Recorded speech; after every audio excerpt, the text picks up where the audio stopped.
आत्मीय भक्तजनों, सप्रेम जय श्री हरि। आज का प्रसंग है काले धन कैसे निकलता है। काले धन कैसे निकलता है आज देखो इस वीडियो में, तो संभल जाओ, और नहीं संभलोगे तो जैसे निकलेगा निकलने दो। मेरा क्या लगता है, काले धन कहते हैं किसे, पहले ये जानो। काले धन और उजले धन, धन दो प्रकार के होते हैं। मेहनत से मजदूरी करके जो धन कमाया जाता है वो उजले धन यानी सफ़ेद धन, ईमानदार की कमाई।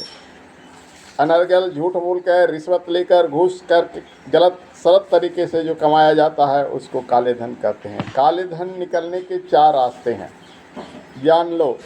अगर तुम्हारे पास काला धन, ब्लैक मनी है तो 4 तरह से निकल जाएगा। पहले जानो कि काले धन क्या होता है। जैसे दूध बेचते हो तो पानी मिलाकर, दूध में पानी मिलाने वाला काला धन, सौदा में मिलावट मिलाने वाला, घी में फॉर्चून मिलाने वाला, डालडा मिलाने वाला काला धन, गलत ढंग से घूस लेकर अपनी पॉकेट भरने वाला सिपाही ऑफिसर काला धन। इसी ढंग से गलत की कमाई जो काले धन होता है, जो भी अपनी मेहनत और ईमानदारी से नहीं कमाया जाता है, उसको निकलने का 4 रास्ता है। वो 4 रास्ता क्या है। सबसे पहले दवाई में जाएगा।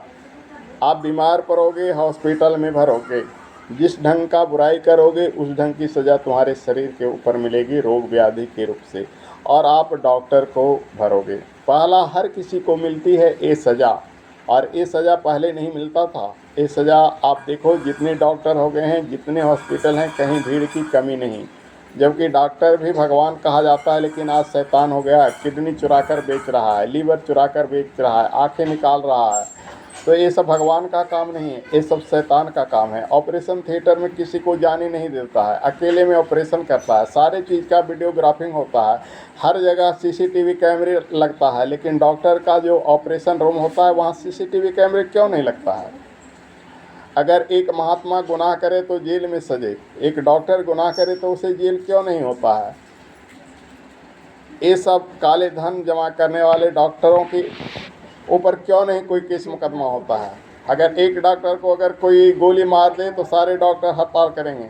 कभी कभी इंसान, अगर पुलिस उसे सज़ा नहीं देती है तो आप सुनते हैं जनता खुद, जिसका परिवार मर जाता है, ऐसे आदमी गुस्से में आकर डॉक्टर को गोली मार देता है। तो सारे के सारे डॉक्टर और केमिस्ट जितने भी दगाबाज हैं, सारे के सारे हड़ताल कर देते हैं।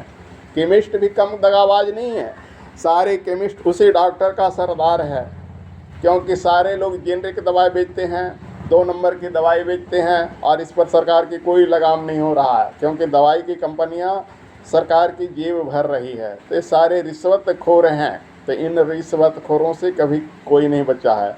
आप देखें कि कोरोना जब आया तब सबसे ज़्यादा डॉक्टर मरा, जितना पब्लिक मरा उससे कम डॉक्टर नहीं मरा।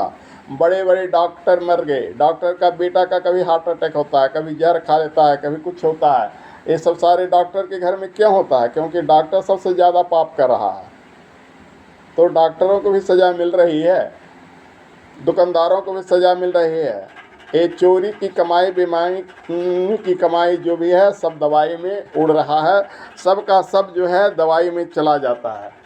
उसके बाद भी अगर आपको सज़ा मिलती है तो दूसरा रास्ता है मुकदमा। लड़ाई झगड़ा होगा, मुकदमा करोगे, आपस में लड़ोगे, भिड़ोगे, आपका धन बर्बाद होगा।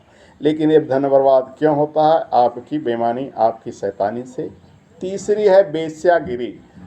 जो बहुत ज़्यादा धन कमा लेते हैं, उनकी बुद्धि भ्रष्ट हो जाती है, वो वेश्या के पास रमन करने के जाते हैं। वेश्या सिर्फ कोटे वाले ही नहीं होती है, वेश्या कहते हैं उस ढंग के बुरे आचरण करने वालों के। अगर वे किसी भी गलत स्त्री से संपर्क कर लेता है और उसके ऊपर पैसा उड़ाता है तो समझो कि वो वेश्यालय में ही जाता है।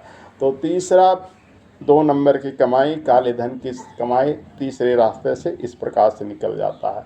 और एक चौथा रास्ता है शराब पीना। जितने भी गलत कमाई करते हैं अक्सर शराब वो पीते हैं। शराब पीने वाले अपनी बुराई की कमाई, अपनी गलत कमाई शराब में ही गंवा देते हैं। तो काले धन निकलने का ये 4 रास्ता है। पहला दवाई, दूसरा लड़ाई यानी मुकदमा केस, तीसरा वेश्यालय, चौथा शराब।